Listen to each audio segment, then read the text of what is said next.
ગળધરા ખોડિયાર માતાનું આ મંદિર છે અને જે આ ખોડિયાર ડેમ છે, ડેમની પાળની આ સાઈડ ડેમ છે અને પાળ ઉપરથી જ આપણે વાહન લઈ અને સામા કાંઠે જવાનું હોય છે અને આ સાઈડ નદીના કિનારે ધરો કહેવાય છે તેને, ત્યાં ખોડિયાર માતાનું સરસ મજાનું મંદિર આવેલું છે, ઝરણા હોય છે અને આ અમરેલીથી ધારીવાળા રોડ ઉપર ધારી પહોંચતા 2-3 કિલોમીટર જમણી સાઈડમાં ગળધરા ખોડિયારનો રસ્તો આવે છે અને ત્યાં આ ખોડિયાર ડેમ અને આ ખોડિયાર મંદિર આવેલું છે, જ્યાં સહસ્ત્રધરા ગળધરા ખોડિયાર તરીકે ઓળખાય છે. અને આ મોટું મંદિર એક આ સાઈડ છે અને ત્યાંથી થોડોક આગળ પગથિયા ઉતરી અને સામે જઈએ તો ધરો છે અને ઝરણા છે, જે ડેમમાંથી જે પાણી આવે છે તેના સરસ મજાના ઝરણા હોય છે.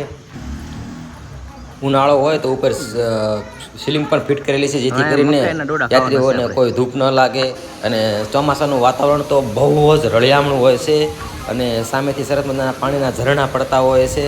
સ્નાન કરવાની અહીં મંજૂરી હોતી નથી, પણ છતાં નજારો એક ખૂબ જ રળિયામણો હોય છે.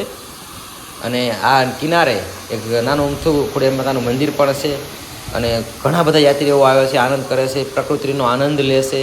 તો આ સામું મંદિર છે, ત્યાં પણ માતાજીના માણસો દર્શન કરે છે.